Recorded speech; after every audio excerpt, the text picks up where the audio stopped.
समझैया हो बे समाज ले बे बात समाज ले बे बात। भाई मोर ब्रेकअप हो गई यार। ब्रेकअप हो गई सी? हाँ कहाँ ब्रेकअप हुई तो शादी हो गई पगला। क्या लगा था बस सुखा रहा टूरी लगा था नहीं जबरदस्ती शादी करी ना वैसे भी मोर बोला अच्छा नहीं लगे मन भर गई से टूरी से यार। मोर गर्लफ्रेंड रह रहा था बोलो छोड़ के भाग गई भाई। भाभी तो बहुत अच्छा है भाई पर कौन कहते अच्छा है कह के मोला पसंद नहीं आया यार रसना चुड़ैलन किसी ने मोला सख्त नफरत है सख्त।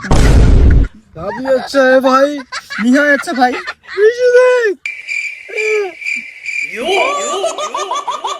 साला ये दुख का खत्म नहीं होता बे। भाभी तो दूर बहुत अच्छा है करोड़ों में एक में तो बताते होंगे कहा कि गर्लफ्रेंड मोर का तो गर्लफ्रेंड ही नहीं है।